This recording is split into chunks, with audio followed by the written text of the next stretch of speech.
Welcome to Talking in Stations. Today is July the 16th. I'm Rich Richmond, your host, and do I have news for you? Tonight's stream will be covering the Alliance Tournament and the ESS Reserve Bank Heist announcements, grand opening. With me tonight for the ESS changes will be Shen and Abby. Hey, Hello. everybody. And for the Alliance Tournament, Rain, could you introduce our Alliance Tournament guests? Yes, hello. My name's Rain. For once you see Ithica Hawk on camera and he is not announcing, Ithica is usually the guy who does all the announcement work for Even T as well as some of the Alliance Tournament stuff. General Stargazer is also with me. You will probably never see him on camera during the Alliance Tournament because he's always behind the scenes in the booth, in the green room, doing everything except pressing the stream button. Then we also have Black Bart Pirate, who is, you guys should probably know if you follow the Alliance Tournament, he was a commentator for AT16, and he is also a pilot for the NC team. And number one shit talker. Oh, Every once in a while. And that. Well, it's been quite a few years since your last Alliance Tournament. I'm sad to say that I never saw one live because it ended before I joined the game. Well, that's the good news is most of them, at least from, I believe it's like AT7 onwards, are on either the CCP channel or the EVE Online channel. And I know Even T has also kept a record of some of them as well. So if you search YouTube and or get really lucky, you may be able to find some of the older ones. Well, for me, I did my research and I did my homework on it, but for those who haven't done so and didn't see the Alliance Tournament when it was at its prime, perhaps they joined later in the game, what is the Alliance Tournament? I'd say it's exactly as the name sounds. It's a tournament amongst alliances. I know tournament sounds kind of weird for EVE Online. It's not really a game known for competition beyond outside of the, what would you call it, like the sandbox. The thing is with the AT, everything happens on Tranquility, so the same single shard server. However, players are teleported out into Jove space, so something really unique because no other player can reach that type of space. There's a set of rules determining how many pilots, how many ships you can bring, what kinds of ships, the modules you can fit, and then you have 10 minutes to beat each other up. And the winner actually gets unique prize ships. So with EVE, everything is persistent, so once it's lost, it's gone forever. With the Alliance Tournament, you get unique prize ships, so I believe it's like 50 of each in the later seasons, or the later tournaments, where once they're gone forever, and so they field quite a pretty penny, as well as unique skins, which are related to the Alliance Tournament. I see. Now, the Alliance Tournament, how long has this been running since this is XIV? That would be Alliance Tournament 17. XVII. Yes. XVII. So that would be the 17 tournament. How long has this been running? Where did it originate? Oh gosh, I actually don't. I know it's been running for a really long time, but I don't know when the first one was. I don't know if General or Ithica. I know that one. Yeah. So I think the first tournament from my recollection was the Amar Championship, the original Amar Championship in 2004. And then from that, this could be completely wrong, but from that, the next year they did the first Alliance tournament. So that would have been 2005, I think, was the first proper Alliance tournament, which was won by Band of Brothers. The first three were won by Band of Brothers. And then they ran them annually until 2018, which was Alliance Tournament 16, which was the one that EVE produced. And then there was a small gap until now, 2021, where we have Alliance Tournament 17. And you can go to the monument in EVE now to see the winners of all the different Alliance tournaments throughout the years, as well as the Alliance Open, which EVE ran last year as well. That is officially a canon tournament. So we're on the 17th edition of the Alliance tournament, and I am so excited. And you know what they said was going to be potentially the reward for the first Alliance tournament? Socks. Yeah, they did. They genuinely said it was EVE socks. And I said, when they talked about doing Alliance Tournament 17, I suggested that they do it again, because now they've got the Triglavian socks. In fact, during the Alliance Open, I asked CCP if we could have some socks to give out to the prizes, for the prizes, and they said no. So, blame CCP. CCP, please. No socks. How long have you been involved in the Alliance tournament scene? Each of you. Well, for me, I started watching it in like Alliance Tournament maybe like 8 or 9, and then I flew first in Alliance Tournament 12. Myself and Nash Cadaver captained the Bastards team. We ate pretty much shit most of the time, but it was a lot of fun. And then we decided, you know what? If we can't win this bloody tournament, we'll just do our own. So with the help of Bart J, Eve and T, we started running the tournaments, the live events, and then we sort of branched out into more 5-on-5 and some other sort of smaller tournaments. And we ran the Eve and T League, which had a major and minor league with promotion and relegation. And we got so good at it, CCP asked us eventually to run the Alliance tournament. And we did Alliance tournament 16. Bart was over to the UK for that. General was the man behind the scenes. Rain was over. We had Laz. We had Elise Randolph. We had loads of incredible people involved in that tournament. And it was possibly the greatest EVE esports broadcast ever produced. And I'm hoping that we can top that this year. Well, that's a good point. So for those who aren't aware, so when they announced AT17, CCP also announced that they would be working with Even T. So we are expected to see Ithica, General, myself, and a handful of others from Even T at least representing and running the streams. Yeah, I was going to say Even T actually had a part in playing, helping out with the 15th Alliance tournament. And then obviously we also did the Caldari Cup as well at FanFest was the other one we got involved with. Yeah. So usually when you see UNT, there's like people like myself and Rain and Bart on the screen just talking crap at people and like making a lot of noise. What you don't see, and we should talk about him right now, is Mr. General Stargazer, because he is one of the people that if we did not have him, we would not be as good as we are. He literally is. He is in Alliance Open. He was one of the referees. He's the guy that has to actually deal with the players. And as you know, players are the worst part of EVE Online, and he is the person who has to talk with them and deal with all the bullshit complaints that they have. Oh, my ship isn't working. Shut up. Get in the station and do your shit. He's the one that has to actually push those buttons, and literally, without people like General behind the scenes who aren't sitting in front of the camera and talking all the time, we don't have these shows. So there's a whole bunch of there's like him. There's Rathnon Domitras. There's Bayart J, who's the key man behind the scene. Nash, we like to think he does something. He doesn't. But there's a couple of people behind the scenes that just honestly, we could not do it without them. Yeah, we just talk. We literally just sit and talk. We useless. Yeah, for every person you see on camera, there's at least 2 or 3 other people doing all this stuff. It's actually really fun. So like when we do sort of like gimmicks on the stream, like overlays or whatever, like we'll tell all the people in the background, we're like, hey, can we do this? And they're like, we'll try. And then usually they pull it off and we're just sitting there taking all the glory. It's actually really fun. Well, an event like this and everybody getting involved, what's it like to, get involved and start helping out this tournament? It's a lot of fun. Like, I mean, we're going to be putting out a call for casters. We haven't put it out yet. We're writing up a job spec, but we will be putting out a job, like a full-on formal call for casters, as we've done previously from Event, where we will take applications to be part of the Alliance Tournament 17 broadcast, which will be reviewed, and there'll be interview processes, and we'll select a number of people to be involved with the process. We absolutely encourage people to get involved. It can be quite daunting, especially for something as big as the Alliance tournament. A lot of us started doing smaller tournaments, either like internal corp tournaments or like some of the minor leagues that have been done through Event, for example, and then kind of progressed up into doing the bigger ones.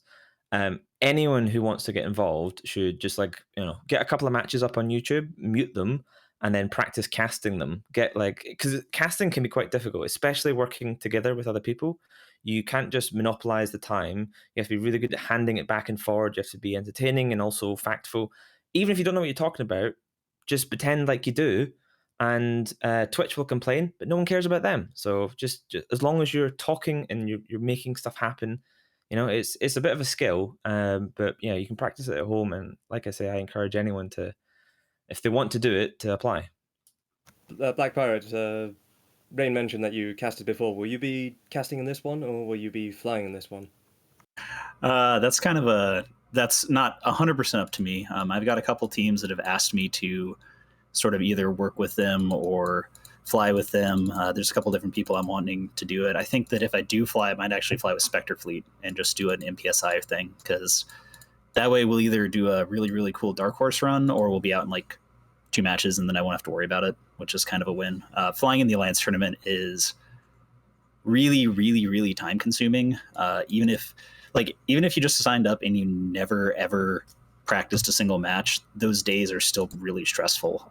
You see on the match, or when you watch a match, it's 10 minutes long, but there's like, hours of prep beforehand, and it's kind of like the pinnacle of EVE. I mean, people talk about the adrenaline of getting into a solo PvP fight, or losing their first capital ship, but it's nothing compared to doing an AT match. So kind of trying to decide. I would prefer to cast, hint hint, but there's going to be applications for all that, so I will be throwing my hat in. Whether or not it gets accepted or not is not 100% up to me. It's probably like 80% up to me and doing a good job, and 20% up to someone else. Well, flying with NC in those past tournaments, how much did you practice to get into shape and be in a position to, fight your way to 4th place? So I flew with NC Dot for 13, 14, 15, and then I practiced a bunch with 16, but I didn't actually fly for AT 16 because I was casting it, and it seemed like it wasn't a great idea. I know that, I think Misty, did he cast and fly at the same time? Ithica, I think he did. He did, and I also casted and flew at the same time. I actually flew in some matches, hosting it, which was ultimate multitasking abilities. Yeah, that's insane. Like, you doing the hosting stuff is, he's up there for like 7 hours straight, just talking and maintaining, positivity and a great environment for everybody. But I decided not to. I didn't want to try and do them both at the same time. But for the ones that I did fly in, especially once we started taking it seriously, which was 14 and 15, I think we did about probably 5 or 6 hours a week of practice, which doesn't sound like a whole lot considering we're playing EVE and there's people here that probably work on mine for 100 hours a week. Oh, wait, not anymore. Too soon. But there's it's a lot of work. Like, you have to show up at a specific time. You have to put in 100% effort into it. And it's honestly really frustrating because the way the matches are set up, like if you're practicing versus someone else, every loss makes you feel like just a garbage pilot.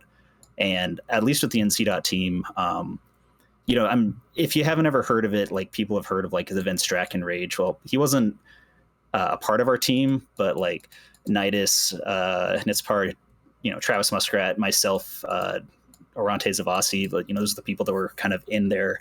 We would just like scream at each other for like hours and then do it 2 or 3 times a week, every week for 3 months straight.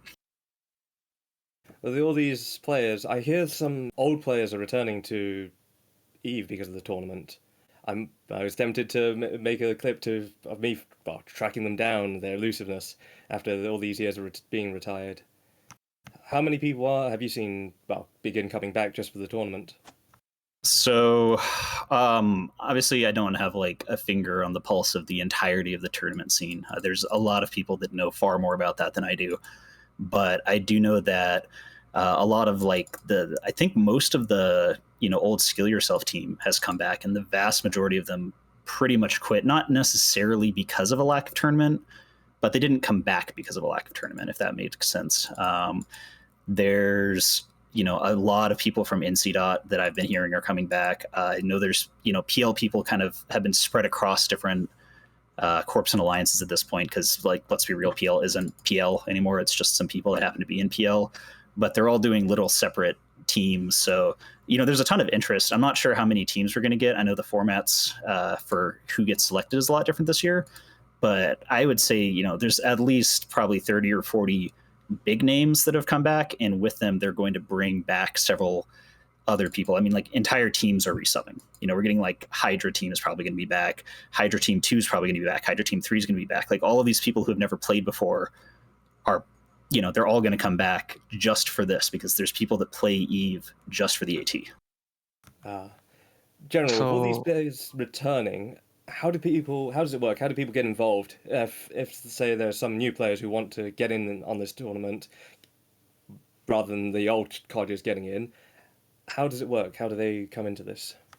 Well, there's a couple of cool things, about modern EVE that some people find controversial, but the reality is we're in Skill Injector EVE Online, so you can kind of get yourself into a position to fly whatever you want. And the really cool thing about the Alliance tournament, and obviously I have no idea what the rules are going to be. I think we find out on Monday here, but I would assume that we're probably going to have some setup to make sure people don't bring 10 battleships, which maybe Ithica will hint or Rain if either of you know about that. But what the point is that if you're like a ridiculously good frigate pilot or a ridiculously good E-war pilot or a ridiculously good Logi pilot, and that's all you've trained into, to actually be a perfect pilot of all of those things doesn't really take a lot of SP. It just requires you to be good. And the reality of EVE Online is that a lot of the players that have been playing for 15 years are, they're kind of dog shit. It's about being really good at like a very specific thing. So anybody can get in. You just need to find teams that are willing to do it. And they're adding in this mercenary rule, which not 100% clear how that's going to go, but maybe one of the tournament organizing type people knows more about that. General Yeah, Stargazer. This tournament is going to be on TQ. It's not going to be on Thunderstorm or any other servers, right? That's correct. This one will be on Tranquility server. So people can bring any subcapital, or what's the rules behind that? Is So any the rules are capital released allowed? on Monday. The rules are released on Monday. You can look at, for now, you can look at the rules for Alliance tournaments previously, like 16, 15, all the way down to 1 if you can find them. But traditionally, the rules are points-based, 100 points. In fact, you know what? General Stargazer, you're the one that knows about this better than me. You're the one that has to sit and actually count these things up. So you answer this question.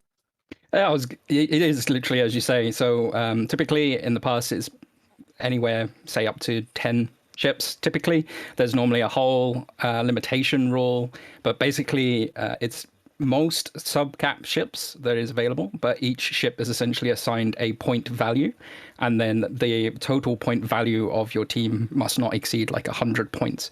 So you can opt to potentially, if you don't break like a whole restriction rule, bring less pilots if you wanted to. Typically that's not done. People will even bring industrial ships just to fill out the points, but typically that is the way that you end up just building a team comp. You have bans, you have you take it in terms with bans, so you can limit potentially what your opposing team is going to be bringing, and then design your comp around potentially, either breaking their comp or, trying to dominate in your own way. So with that, so you have to use your own ESC on TQ to buy the ship that you're going to be participating in for the Alliance tournament, right? Yes, you need your own ships and your own skills. And is there any limitation, let's say for modules or rigs? Can there be any, say, Dead Space officer modules, or that's not contained into the point system?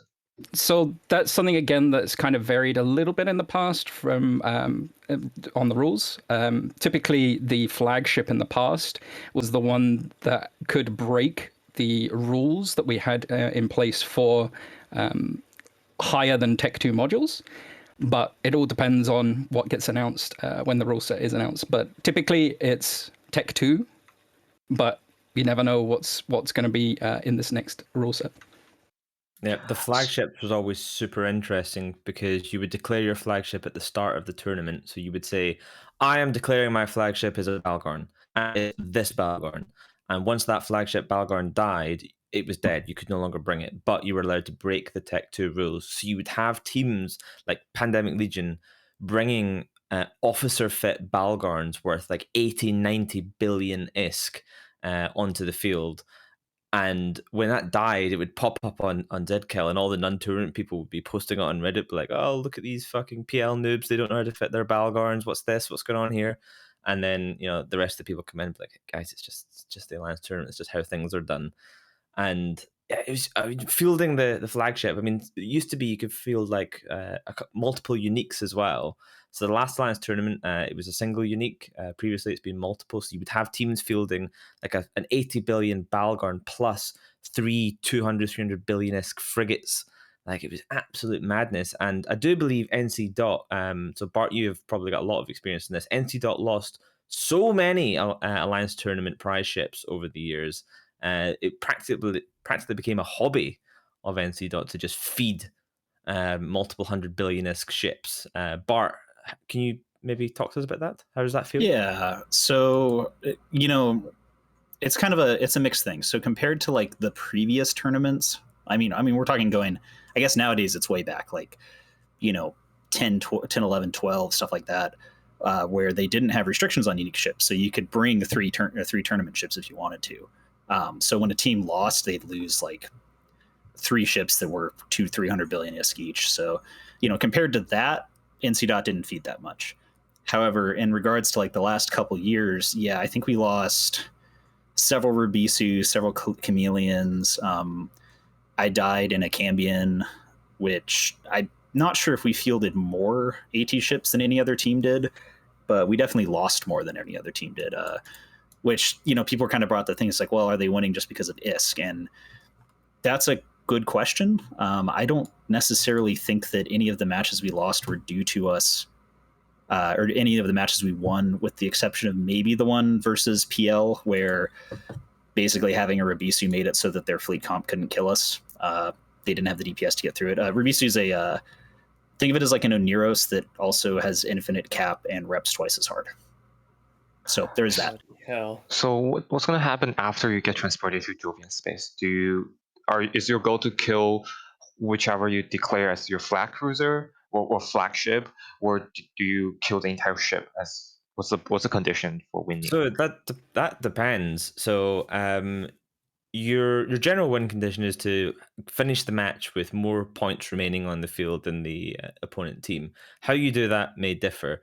Now, some teams, let's say, for example, you are a generic high-sec PvP alliance number 725, and you somehow end up against Hydra Reloaded, and for some reason, they bring along their flagship or a alliance tournament cruiser, like an Ithica or something. Now, chances are you're going to lose to a team like Hydra Reloaded. They're a very, very competent team. They've came second so many times that we literally can't count past 3. I mean, I'm in Volta, so I don't count to 4. But you could either lose by trying to win, or you could just go all in and try and kill their super, super expensive ship. And that happens sometimes. People will literally be like, they're bringing this 400 billion-esque ship. We don't care about the match. We're going to lose anyway. Let's just go all in and try and kill their Rubisu or their Ithica or something, or their flagship. And that has happened in the past. PL one time brought a State Raven issue to a match against a fairly low tier team. That's a 2-3 trillion-esque ship, just to prove that they had it. And they brought it, and they were fairly confident that it was safe in this match. But if that team had brought like full hull blaster rush, they could have probably killed that, and then they would have gone down in history, even if they lost the match. But they would have killed the State Raven. In general, you want to win by killing more of their ships than you lose, but that's not always the case. Your win condition can be to cause absolute maximum grief. So it really depends on what you want to accomplish. Just to take you through the process as well. Typically, before a Alliance tournament match, you'll end up with a referee talking to both the team captains. We'll take the bans from both sides, and then it will be a case of we'll end up checking through everybody's ships to make sure there's nothing suspicious. Nobody's using modules they shouldn't be, or using implants that they shouldn't be. But each team is essentially teleported. We move them to Jove space, and then they're far enough apart that they can't be descanned until such time as they're warping in. So when we pick them up, we've done our checks, we move them to Jove space, and then it's a case of we hold them there until the match is ready to begin, essentially, and then we unlock the warping, and they can warp to the match beacon that's in the system. Now, obviously, they have to warp within 0 to 50 kilometers of the beacon, which is going to be generally decided by the relevant team captain and obviously their comp. But they're not going to see what the enemy fleet is essentially bringing until 30 seconds before the match. So the moment that they're landing on grid is when you're deciding what you're going to be targeting first, essentially. Whether that be, a flagship. They won't even know if the flagship is there until such time as they're landing. But whether that be the flagship or whatever target that they want to decide and go for. And then each ship that's destroyed during the match is deducted from that same point value that I said earlier on. So if the enemy team isn't completely destroyed and it goes down to ships potentially destroyed, it'll then go down to like a points-based result. And then typically if it's actually equal in score, we make things a little bit more exciting, and typically we'd turn on reverse tie-dye, so the game would become progressively faster. And then if it's still not decided after reverse tie-dye goes from I think about 150% to 250% at another 5 minutes. If it's not then decided after that, it's actually decided by the size of the attack bar on the team. Both teams, whoever had the largest attack bar at the very beginning is the one that wins. It's been very, very rare that that's actually ever happened. I think I might be wrong here, but I think it's only ever happened twice in the whole of tournament history. But it is something that has happened. Yeah, Shadow Cartel lost a match because of that. So this was in Alliance Tournament, I think 13, maybe 14, when Bomber Tinkers were super popular. So a Tinker is a comp where lots of small ships feed cap to a tech-3 cruiser like a Tengu, which then is remote repping everybody. And normally, if it didn't have stuff feeding remote cap to it, it would just die because it wouldn't have enough cap to run it. But with everything feeding cap to it, it would work. Bomber Tinkers were super popular because of the high DPS at the time. But when you had Bomber Tinker versus Bomber Tinker, it was just stalemate. And Shadow Cartel had a match go to reverse tie-dye, and it was still stalemate, and it reached the end. And then they lost because their damage bar was lower than the opponent's. Because a lot of teams, genuinely, a lot of teams, when they come up against a mirror matchup, when it could be a stalemate, before the match starts, they will load their highest damage ammo, even if it's not optimal, and pre-overheat their guns. Because when the match starts, the fact that the damage bar depends on how much potential damage your ship could output. So it looks at how much your weapons are currently outputting, even if they're not firing. So before the match starts, they overheat every gun and put highest damage ammo in to get the DPS number as high as possible to make their damage bar slightly bigger. And that way, even if the match starts, they immediately unload them and unoverheat them to do whatever they're doing. But it makes their damage bar bigger, so if there's a tie, they would win. That's genuinely what people do. And I see. And for those who don't know, Tinker matches are usually really, really boring to watch. I don't know if you remember, I think it was Shadu who was like screaming during an Alliance tournament final. The Tengu is breaking because you could see the health bar bouncing back and forth as it was repping. And so he got really excited in that match. But most matches, it's literally like you just see damage going back and forth and then people repping. But on the piloting side, you're managing capacitor, you're managing range from your allies, you're managing reps. So when that tie-dye, that reverse tie-dye kicks in, it makes it harder and harder because now you're having to use, you're clicking your buttons faster, using your hotkeys faster, and like in normal time you can make a little mistake and it's easier to catch up, but if you make a mistake in reverse tie-dye, it's over. Okay. So you Got mentioned that. the That was lovely. so you mentioned the banning section. So how does that work? So do you just ban, let's say, a staff capital? How many can you ban, and how long do you get a notice for? Or so how long before the match do you ban a ship for the match? So General can give you a better indication from a ref point of view how the banning system works. But I just want to say, as someone who's done the banning from a captain's point of view before, it is terrifying. So you're sitting there, you're waiting, you're like, your heart's going a little bit because this is a very important moment for you in your personal life, in your EVE career.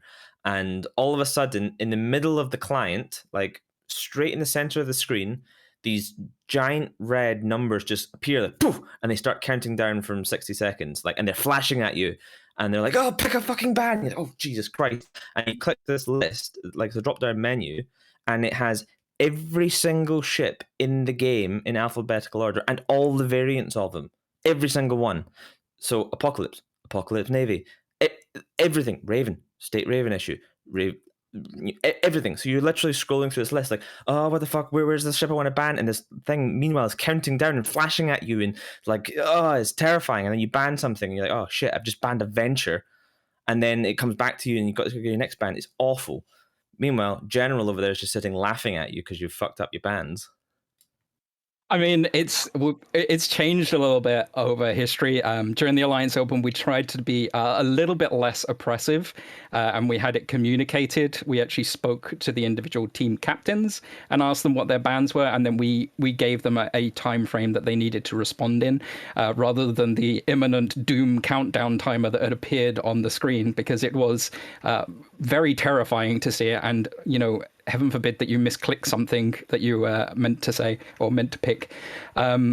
It depends what we decide. We haven't really finalized or decided what we're going to do this year. We may, if we do it through the tool, then it's going to be the countdown again. But we may end up communicating to the pilots directly. Typically, the communications with the team actually starts about an hour before their actual match starts, to give them time to communicate bans, to decide their ships, to decide their comp. And then they're typically moved to the system about 15 minutes before the match is actually about to begin. And then they're held in the system pending another match or anything else that's going on. So they get roughly 45 minutes to ban, pick their comps, who's flying what ships, prepare their ships. Then we ask them to tell us when you're ready for checks. We'll give them a good check over, make sure they're not doing anything they shouldn't be, and then move them into the system 15 minutes before the match begins. So once you're on grid, are you allowed to warp out, or are you allowed to warp even, or are you in that space bubbled up, or how's that going to work? So we have magical tools, shall we say. When they're moved to the system, we essentially teleport an entire team in a straight line into the system. And then they're held in that line until we tell them that we're ready. As I say, we might be cleaning up from a previous match or anything else. But they don't actually, as I say, we hold them in that position. They can't do anything other than turn their modules on and off. They're literally suppressed, essentially. And then we will unlock the warping, and then they'll be able to warp to the grid, as I said to you earlier, between 0 and 50 kilometers. Well, before we jump into the thing, so let's say I've built up my team, I built up my ship composition. What's the process of getting involved? How do I actually get in? So if you're a team captain or a wannabe team captain, you want to get involved in Alliance Tournament 17. Here's the deal. Either you hop in a time machine and go back and get top 4 in the Alliance Open or the Anga Games, or failing that, you have 2 routes. One is the big money route. There's make sure you're in an alliance for one, and have your alliance executor submit plex for the blind auction, and the top bidders will go through automatically for just bidding the most amount of money, which goes into the prize pot. Anyone who doesn't get in this way, their plex is refunded. The nominal fee is 2,500 plex. The blind auction is teams have done up to 100 bill before to make sure they get in. If that is too much for you because you're maybe a small alliance, then there is a feeders tournament as well. So if there's enough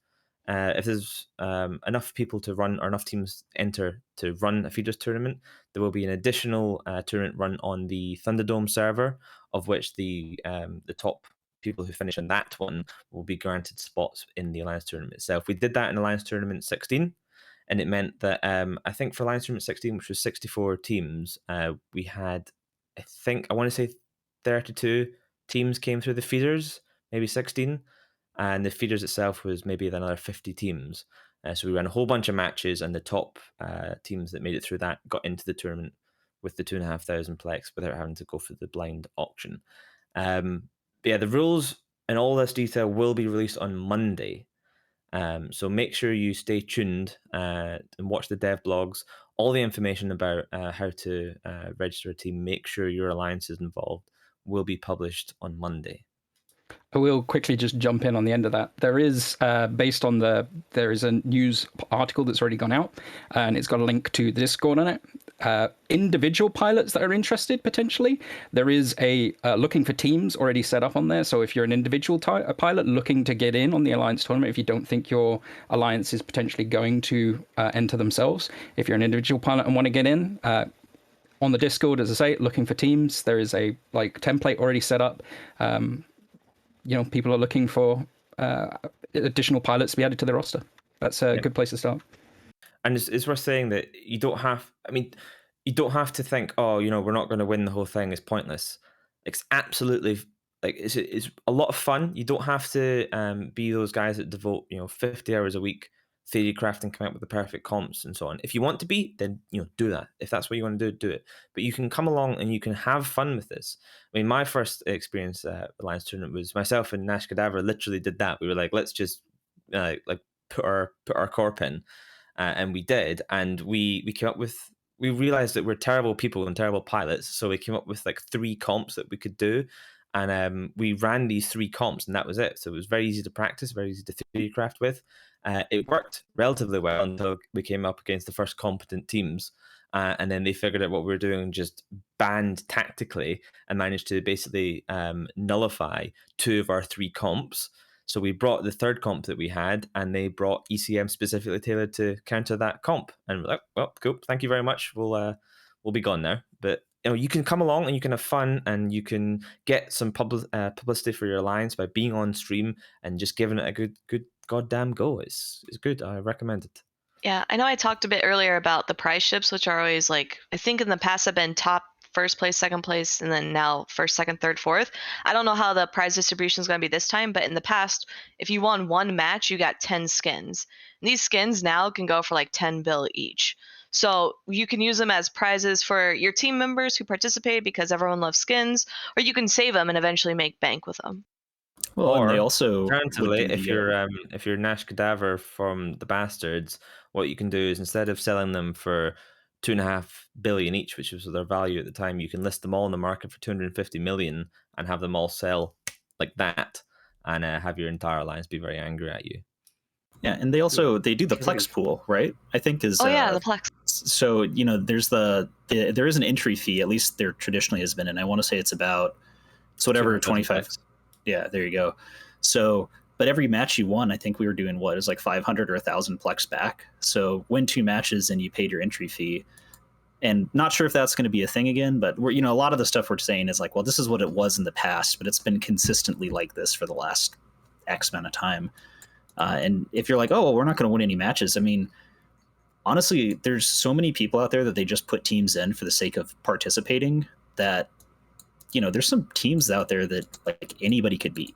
There's the famous one where some guy anchored his entire, like they anchored up and flew out of bounds, and just all of their ships died because they were anchoring up and pressing F1. So I think it was TNT. Yeah.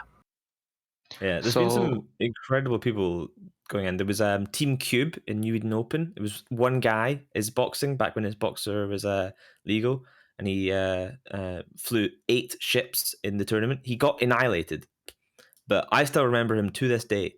So you're saying there's hope for us scrubs yet? There's always hope for scrubs.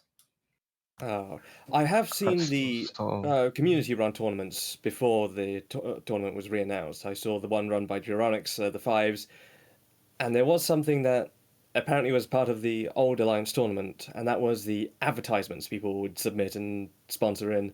Are we seeing those come back? Absolutely. Send us your adverts. The formats and all the stuff around that will be out soon, hopefully on Monday.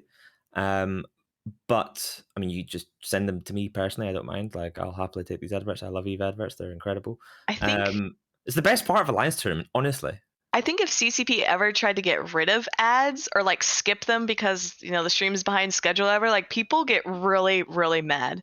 It's the only time I ever see people actually asking for ads is when their Alliance tournament's around. The best ones are high effort ones. I was going to say, people love them so much that I've actually made it a mission now. I think actually since the Alliance Open, that every ad that's submitted, we've ended up just putting as like 10, 15-second ads on our YouTube channel, just because it's a case of everybody wants to see them. I keep getting like requests from people to build playlists of just Eve ads because people love them. They're so good. So last time we had Kenneth Feld on, he mentioned something called Eve Bet. So can someone explain what that is?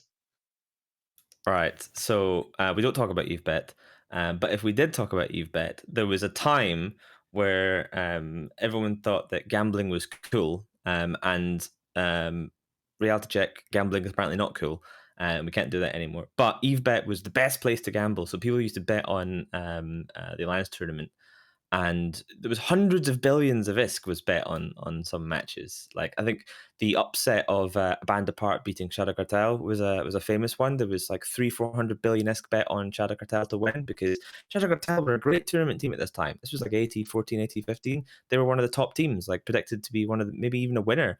And A Band Apart were just a bunch of low sec scrubs. And then A Band Apart came in and won, and just so many people lost money on EveBet. But then, a couple of people, ruined it for everyone else. So we can't have betting anymore. Tell me about the culture of the Alliance tournament, because the whole sponsors, the betting.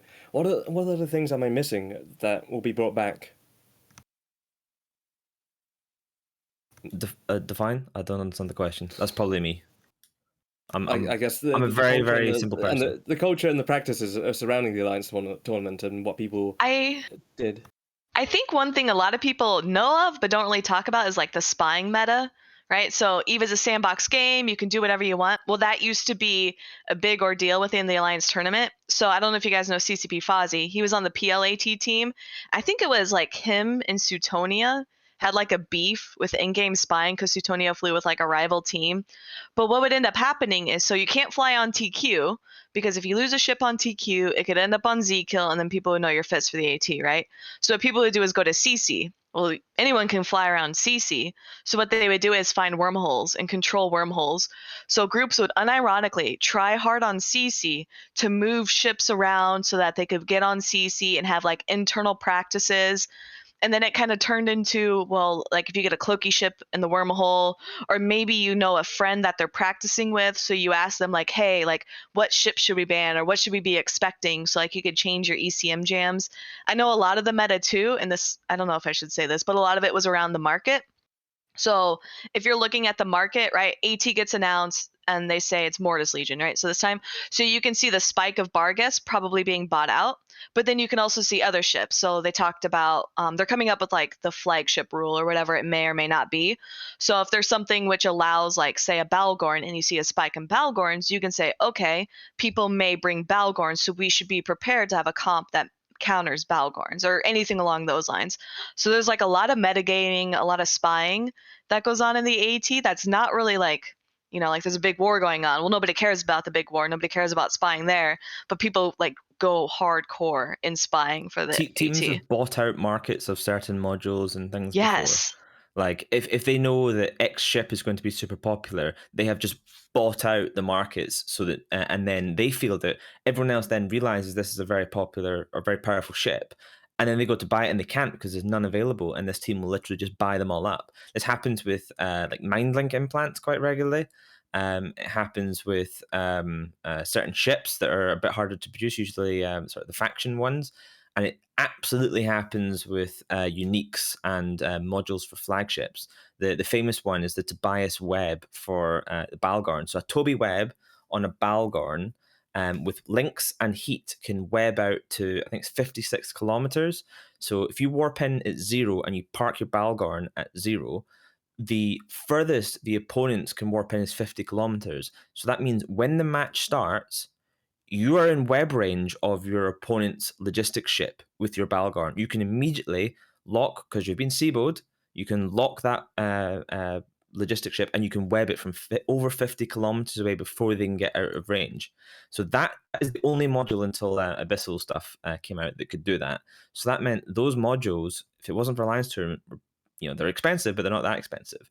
But in AT time, you're not going to find someone to sell you on, because everyone who's in like the serious tournament teams were just collecting them and paying like 60-70 billion for those modules, like for a single web. And that's only AT pilots that were buying those. Yeah, and you have to remember, I think we said earlier, yeah, there's rewards, right? There's ship rewards. And even the cheapest, like most garbage AT ship that literally no one wants usually goes for 100 billion ISK. That's the Frecky. That's a Frecky, yeah. If you're looking at some of the ones that people do like God, I think, you know, Fiends still probably, if you can even find someone, trillion. Yeah, yeah, you get 500 billion ISK. You get 25 to 50 of these if you win. Like, you know, we're in a kind of a post scarcity environment right now. So if you win the AT, you kind of just won your alliance, like trillions. Yeah, 25 trillion ISK, just like that. Boom. Like that's an unheard of amount, and that goes split across 10 people, maybe 15 people.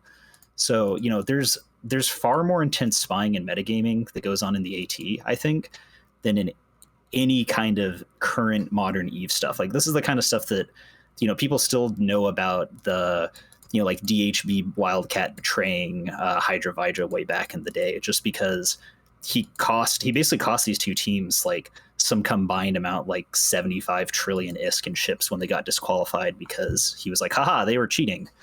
You know, it's crazy amounts of stuff. People don't really it's an incomprehensible amount of money that's on the line for the AT. Like, the prizes are absurd.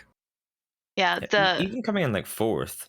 So, I mean, you gotta be familiar with that and NC Dot, but even in 4th, you get a couple of these ships. Yeah, we got 3 Rubisus and 3 Cadies. I think it was Cadies. Yeah, and those Rubisus were going for like 300 to 400 billion a piece. Yeah. I mean, So- other ones, the Rubisu is like the armor Itana, and the Itana is now like, even if you're like the richest person and even you turned up, you're like, hello, I'm forming a team, I'd like to buy an Itana. Most of them are owned by other tournament teams or they're on banned accounts. Thanks, Summerblink.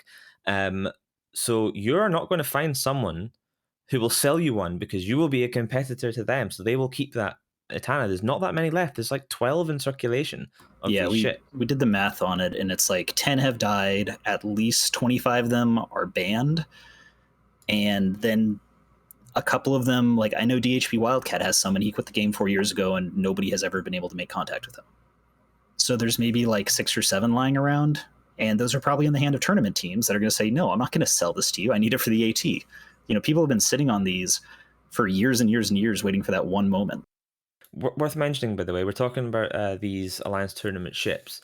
Alliance Tournament 17 will not have uniques. So You can't bring uniques in. flying in the tournament. Flying in the tournament. There will be uniques given as prizes. There will be tournament ships. I can confirm there will be tournament prize ships. It will be based on Mordu's Legion, so most likely Orthos and Garma. Oh no. Which is probably just going to be the original Orthos and Garma again. We've memed with CCP. I know my feedback to them in the past is to do a Mortis Legion one and then just give them a Garma and Orthos and say good luck, kids, or whatever.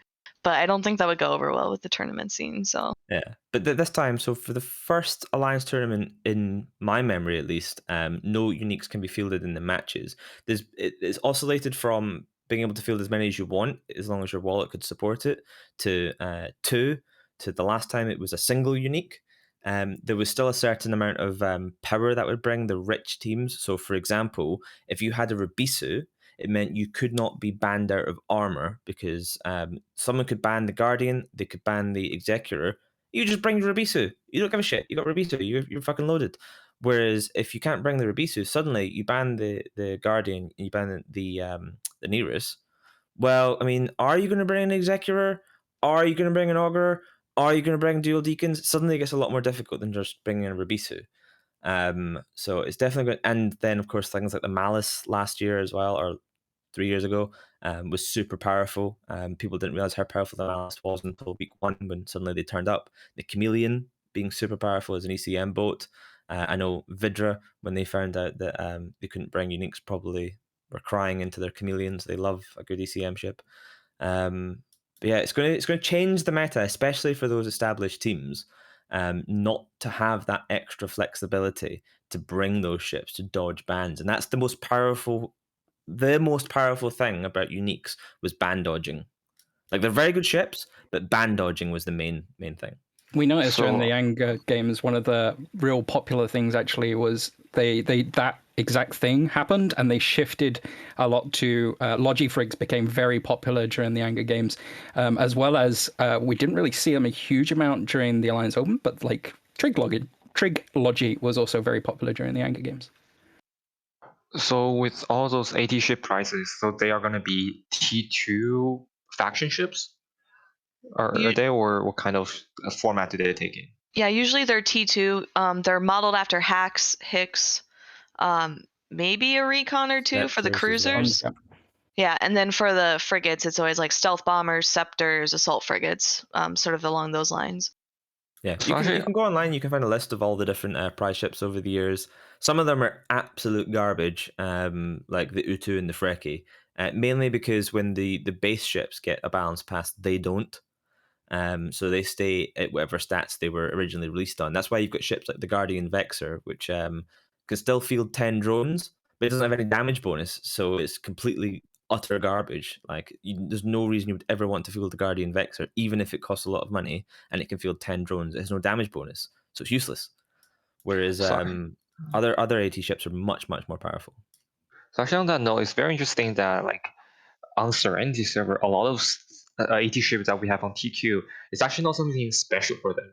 is the kind of ship that they will see on a day-to-day life. So there are some server differences. Can someone Yes. speak on that part? I can talk a little bit about that. So basically, the Serenity servers run completely differently. The company that run it is not actually CCP. They're essentially subcontracting out a different company, and the way they do it is on Tranquility. These ships are given out 50 of them, and that's it. That's the end of it. You can no longer get them. The only way to get them is to either win them in the Alliance tournament or other tournaments in the past, or to buy them from someone who has won them in these tournaments. And first, second, third, and fourth place get a share of these ships. On Serenity, they were available on the New Eden store in the same way that you can go on and you can buy T-shirts and you can buy hats, and if you've a lot of money, you can buy a monocle. In the Tranquility server, that stuff is generally basically cosmetics and useless. But on the Serenity server, you can buy ships, and that includes those special limited edition ships. So you could buy an Adrestia for Plex on the Serenity server, and the Adrestia on TQ will cost you 600 billion, something like that. It's an incredibly powerful ship, and very rare. I will say there have been a lot of players on Tranquility. So I know a lot of folks talk about Serenity players coming to Tranquility when Serenity stopped receiving support, but the opposite has also happened. There's been a lot of small gang players who will actually VPN to play on Serenity so they can fly these ships and have fun with them without really any risk to themselves on Tranquility. So like I find that sort of perspective really interesting as well, because that's not something I expected with the cross server stuff. I don't want to name any names, but a friend of mine actually got to borrow someone's AT ship and fly it for 10 minutes, which I thought was incredibly trustworthy of the person to lend it out. I'm so happy this is back. I mean, shortly after I started playing this game, I think I was maybe playing for 2 or 3 months, and I saw my very first AT tournament live, and I was just like, I was already beginning to grasp EVE Online, and I thought I was okay because I lost a bunch of frigates, and then when I saw this tournament, I was like, oh my god, this is just blowing my mind, the meta and the play style and how it works, and I'm just so excited to watch a live tournament again. I'm so happy CCP brought this back. Yeah, the meta is always evolves because you've got this balance act, especially for like the really top tier teams, of we've kind of figured out what we think the ultimate meta is going to be, but if we bring that on day one, then everyone's going to know what it is. So we're not going to bring the best thing we can possibly bring. We're going to bring a slightly less good version of it, or we're going to bring something completely different and try and win with that. To just eke as far forward as possible without showing all of our cards. So you can get these like false metas developing because a team like, say, Hydra Reloaded will turn up with this comp and win with it, and everyone will look at them and be like, "Wow, this must be a really good comp." And it turns out this is just something relatively middle of the road that they're good with because they're very good pilots. And some of the lower tier teams will take that and kind of work on it and practice with it, and then it gets to like the third weekend, and suddenly Hydra aren't bringing that comp anymore. They're bringing something completely different that no one's brought before, and that's the comp they will bring all the way through to the final. You saw things like the ECM comps coming from Vidra last time. You saw the Octodad the year before, which was the 8 battle cruisers, just suddenly appeared right at the end. You saw the Malice appear right at the end of the tournament. Suddenly, the top teams all turned up with Malices on like the last 2 days, and before that, no one even talked about a Malice, because they kept it super quiet. They knew how powerful it was, but they didn't bring it until they absolutely had to. And the way the meta develops and moves is fantastic. Like, to watch it happening, like to watch these teams like, do we bring this comp now? Do we think this team we're facing is good enough? If on day one you saw 2 of the top tier teams going up against each other, 50-50 chance they're either going to bring the best things they can, try and win, or they're both going to realize that they don't want to show their cards, and both of them are going to bring something off meta. And that's happened previously. You saw that day one Hydra versus Vidra has happened on day one before, and they both brought comps that basically we never saw again. They just brought those to try and throw off everybody else. To be fair, we've seen that backfire though, because we've also seen some of these, top tier teams be like, yeah, never assume that they're screwing around. They're doing what you say, and they're trying to like, okay, well, we don't want to show our best thing, and then we get those crazy upsets. I mean, what was it? Like Tempest Calcif beat Hydra or whatever in 16. There's a bunch of them that happened in the Even T Open, which a decent part of it is bringing specific comps.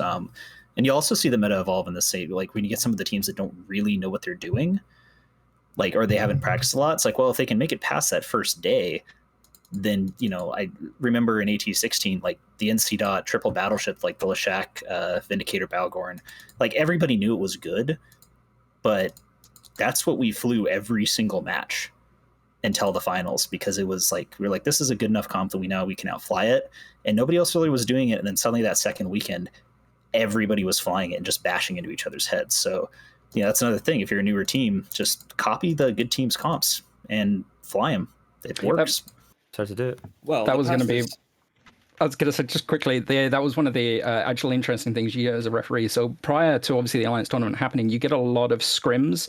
You get a lot of, like, you know, good teams going against other good teams. So when they're prepping those particular setups, they have to be really careful that they're not actually bringing their super, like, they'll have a super secret setup that they'll have in reserve for if they ever actually go up against the people that they're practicing against. But it's one of the things that the referees have a little bit of fun with, is because the fact we get to see, you know, all the comps from all the teams while they're in the making, and it's just very interesting to see that, but also interesting to see what they actually end up bringing on the day. So whether it works or not, potentially sometimes they will just bring a comp that they know won't work, just so that they progress a little bit differently in the brackets. But it's just fun to see. Well, the past, as they say, the past is prologue. What about now? What is the tournament format and how the tournament is run going to be changing at all, or is it going to be the same old as before?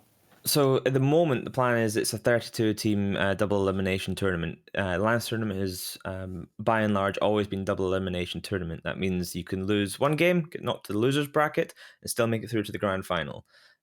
You can lose 2 games, but then you're out. It's the easiest way to do it is to not lose games. I mean, that's the standard winning tactic, don't lose. But teams have previously done that. Hydra managed to get to the finals after losing week 1 to Tempest Calciv in AT15 or 16.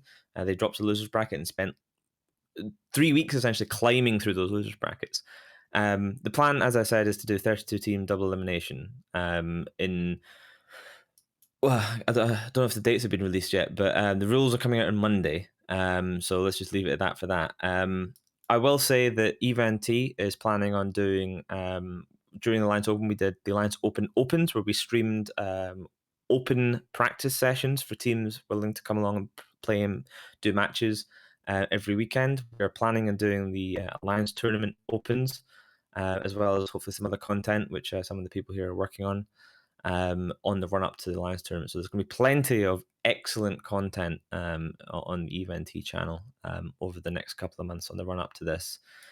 I mean, we can't answer too many questions about it until Monday. So just, stay tuned. I do have one final...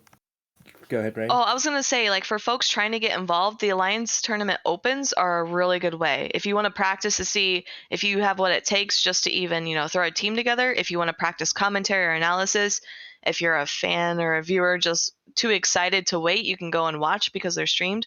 So the Alliance Tournament Opens, or just opens in general, are great for people to start getting involved or getting their, like, dipping their toes in the water to see if it's what they want.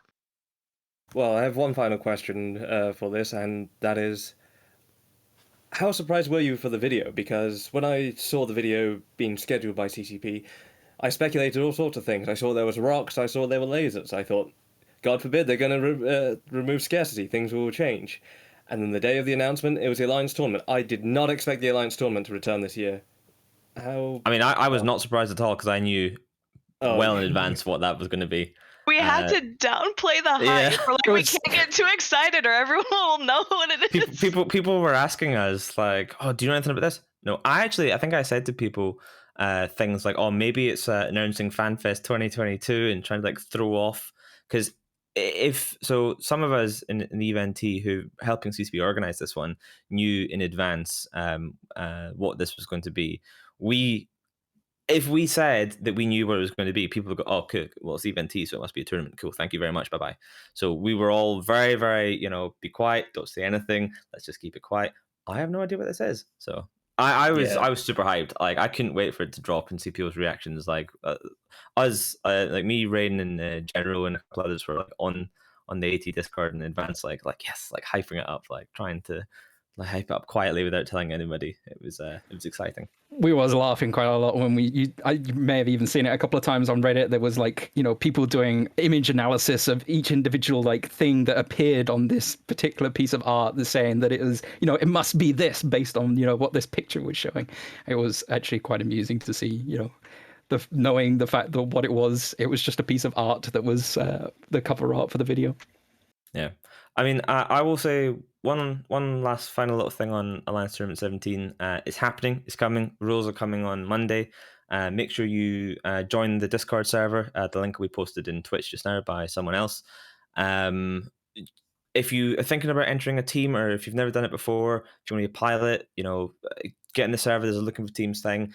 Form your own team, get involved, do the feeders. Like, you've literally got nothing to lose. If you don't get through the feeders, you get your Plex back, and the feeders take place on the Thunderdome server, so you literally don't lose anything except your time. It is absolutely worth doing. Rules are out on Monday.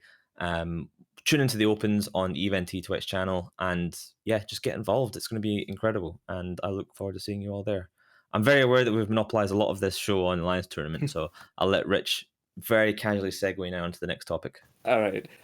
Thank you for being here to talk about the Alliance Tournament. I'm very excited for it.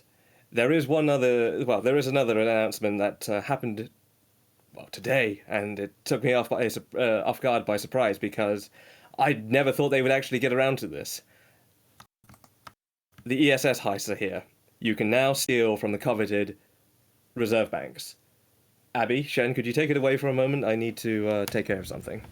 Okay, so with the ESS reserve bank, so right now in nullsec, how bounty works has changed since the ESS and the dynamic bounty system were introduced to TQ. So right now, if you get a bounty, let's say for a battleship, 60% of that will go into your next bounty ticks, and 40% of that will go directly into the ESS. So with the ESS, there are two banks. So there's a main bank, and there's a reserve bank. The main bank will pay out every 2 hours and 45 minutes. So I've multiplied this over the course of since the introduction of the dynamic, the encounter surveillance system. But part of the money, majority, like 90% of the money that you have in the ESS, will be paid out after the 2 hours and 45 minutes, and a small portion of them will be stored in the reserve bank. Yeah, and these reserve banks have been locked away since their introduction, and for the last couple of months they have slowly been accruing ISK. We know from the announcement today up to 20 trillion ISK is locked away in these reserve banks across the universe in nullsec. And now we have the announcement that the keys are coming. They will be coming, and they will be coming from a new combat site that will only be in low sec. And once you get your key, you can go and you can raid your ESS. There is some. Can I just ask, did you say 20 trillion? 20 trillion. That's quite a vault. So Wow, 20 trillion. As much as you could earn by winning the Alliance Tournament. So 20 trillion is all across nullsec. 20 trillion is all across nullsec and lowsec, I think. That's an incredible. Or is it just one region, or what? 20 trillion? No, the 20 trillion is all of nullsec, not lowsec though. The ESS is not in lowsec, but it is. Yeah, the DBS is, but not the ESS. And I think it's only. Is it in NPC now, or is it only in Solve now? Both. So it's in both. So we're gonna start with that. So the Grand Heist is available on Singularity for testing today. So if you want to try that out, or it's an anomaly as far as we know so far, is not on Singularity yet, but all the keys and the mechanics behind the keys are. So you can go try that out. So there are 8 types of reserve keys to be found. Each key will have a corresponding quadrant of the map where it can be used, and the duration that it will hold the reserve bank open. The rate of pay increase over time until it reaches a maximum, at which point it will decrease it will begin decreasing until totally shutting off at the end of the unlock duration. Well, So tell when me you have about this vault. How am I going to start robbing it? How do I get these keys for this treasure? Right now, these keys are in your redeem queue on CC. Okay, so the combat anomaly they come from are not on CC. It looks like the combat anomalies themselves, judging from some text scraped from Hobo Leaks, will require multiple pilots to run.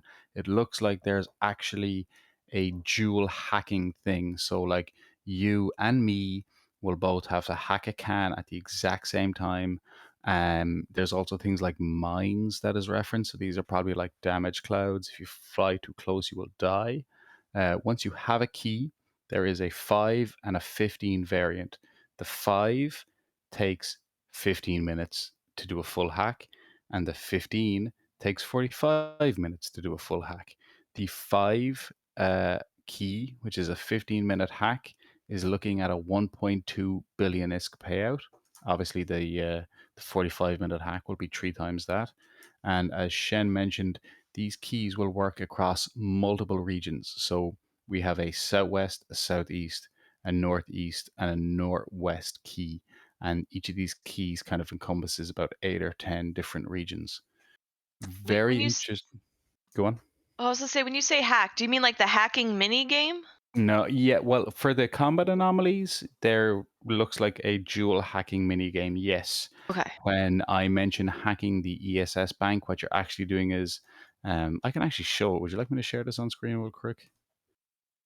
You So- literally, Yeah. you literally just you fly to it. I'll show it here now. So here I am. We can see here the main bank has 0 ISK. Okay, this is only on CC. But the reserve bank has 1.4 billion, and these are the new ESS icons. At the top, I can hack the main bank. Anyone can hack this main bank at any time. Okay, this is our usual bank. Here I am hacking it. In 6 minutes, it pays out. That's not what we want. That's kind of boring. What we really want to do is hack this reserve bank down here. Okay, so I have some keys. When I go to unlock, it's going to ask me which key I would like. The 5 key will take 15 minutes. The 15 key will take 45 minutes. So if we just click this 5 here. Oh, I'm already linked. Let me just burn out of range. But we get a really nice pop-up here, which shows the payout ramping up over time. Okay, there we go. I've broken the main, burn back into range. So this is just the same as the usual ESS. Okay, you have like a 150 or 75 kilometer bubble. You can't cloak up. Cruiser size minimum. So I'll burn in here. I will unlock. I will pick my new key. Now, here I am. It's open for 15 minutes. And this is the payout slowly beginning to ramp up. So my first payout there is going to be 1 million. And it ticks down every minute.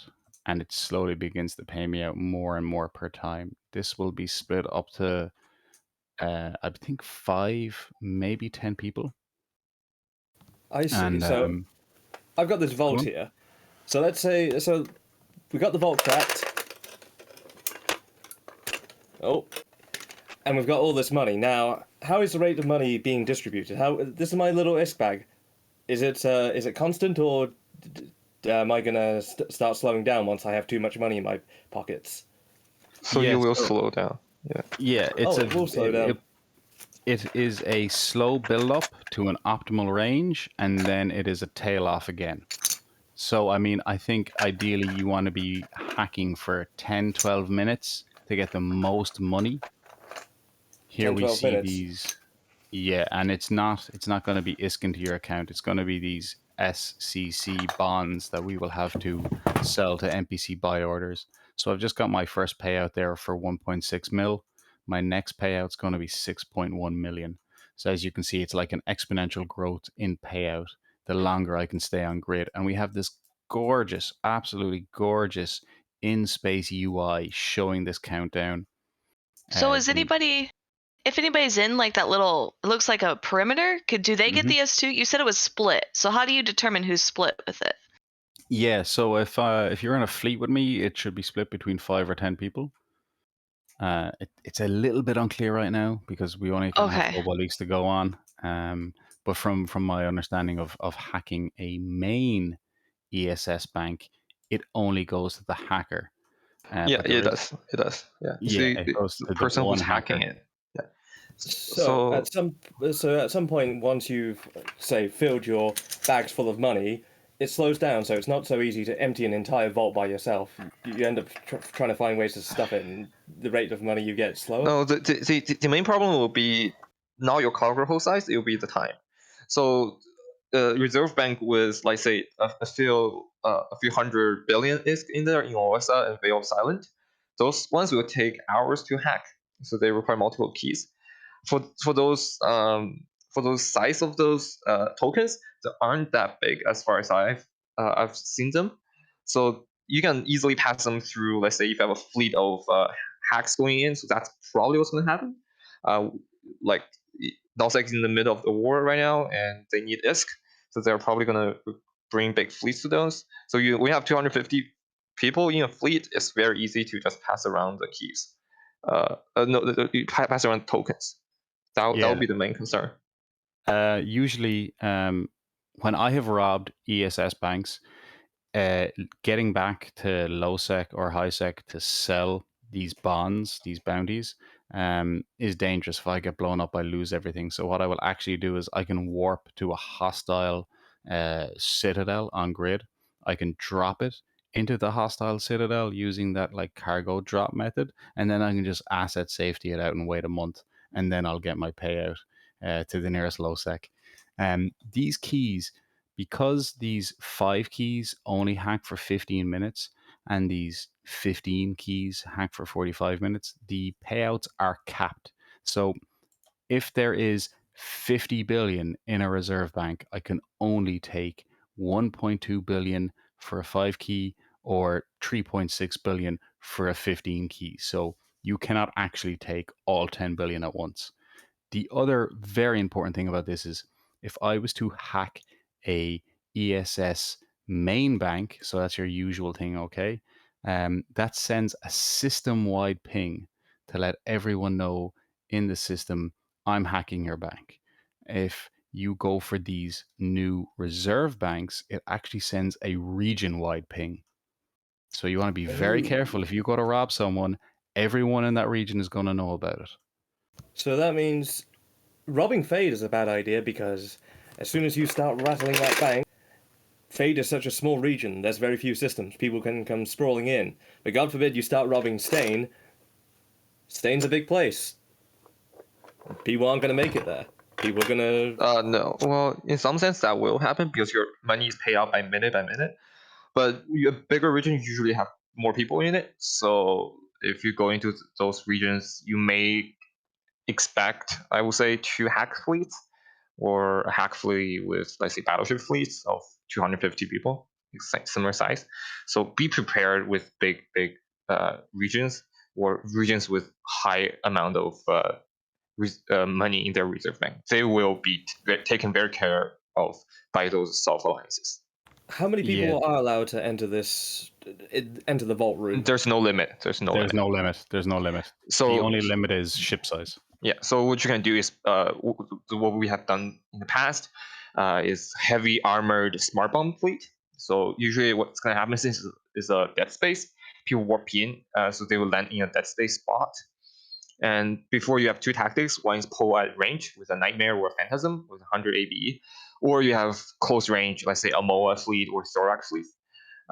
But those ships are very easy to take out by, let's say, a fleet of Marauders or fleet of heavy armor tanked like the Abaddon or the Tempest fleet or the Tempest in general.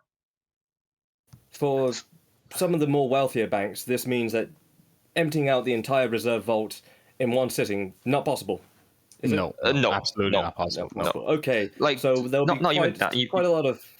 So there'll be quite a lot of the fat of the land to go around for a while. Yeah, absolutely. This is definitely going to last a good while. And again, judging from what we've scraped from Hobo Leaks, I mean, the low sec anomalies that these come from, that these new reserve keys come from, they're not going to be easy to run.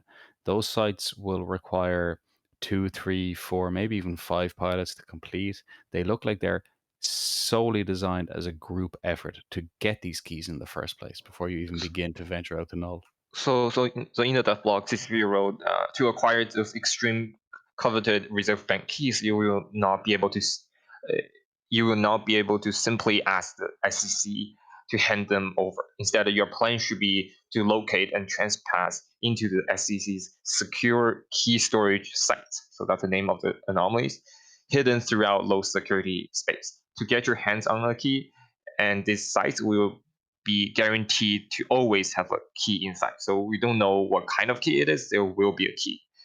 There are certain restrictions to ship numbers and classes will be allowed into one of these sites. But that challenge will ensure that only capsuleers who show patience and skill will be able to pull off the haste. Reward is significant, so be prepared and go out. So that's the rewards from CCP. So it seems that you're getting ticks immediately, right? Like every minute you get paid out. Every minute. Okay, yeah. so at least it's set up in such a way that, like, let's say that you're not, a disgusting blobber and you're going into kind of farms and field someone. If you're able to get in there, you can at least get some reward out of it before they respond. So it's kind of almost a better system than the current one. Absolutely. Well, but the problem is, are you able to bring it out alive? Yeah, you just there's a 75-kilometer scram bubble on it. Oh no, I know. I do ESS stuff all the time. It's pretty easy to get out of. I'm halfway through this site already, and I have made, a little over 300 million ISK. Oh yeah, so you've been there for like what, 10 minutes now? Yeah, not even.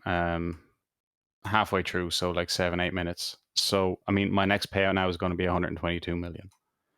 That's another third. Do we know how much is? So we know it's 20 trillion, but if people have been able to glean from Sissy what the distribution's like what the average per busy systems are, or is it just no? So you can random see numbers them in game. You can see them in game. So so that will be when it's released on TQ. But are the numbers on Singularity in terms of how much is in each system representative? You can see them right now. Yes. Yeah. You can literally see them right now. Like if you pull are they directly copied from TQ though? They are, yeah. They are directly copied from TQ. They'll just be a little bit out of date. So if I look here, there's 400 million in this one, 350 million in that one. I'm just picking random ones here. Yeah, that's the agency window for those who are unaware. Yes, if we open up our Neocom, we go to Activities Agency.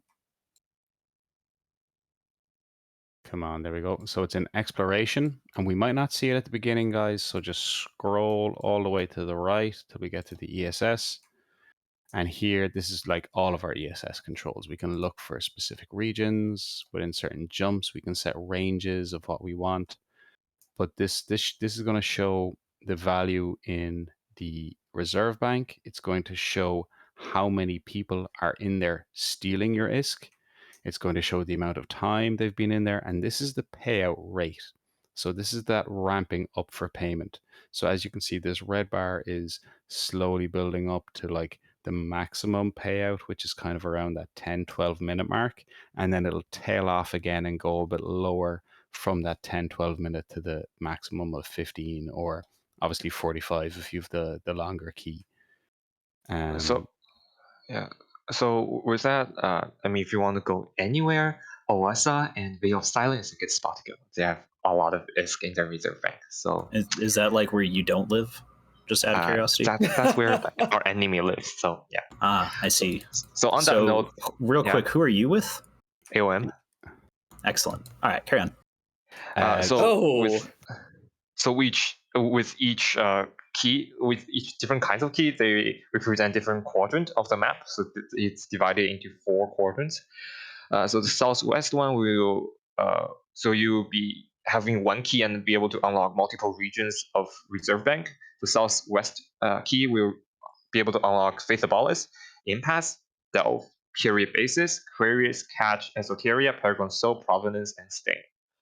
Southeast, Geminate, Cursed, Detroit, Great Wildlands, Immensia, Inns Mother, Omist, Skating Pass, Ten Rivers, and Wicked Creek.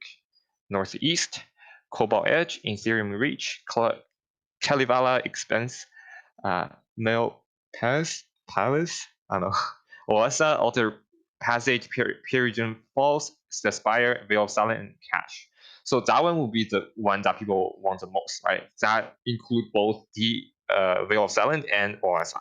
The one with all your enemies. Yeah. Go on. So, and the Northwest, last one, Branch, Delican, Pureblind, Tenno, Tribute, Venno, Cloud Ring, Fate, Fountain, Aldering, and Syndicate.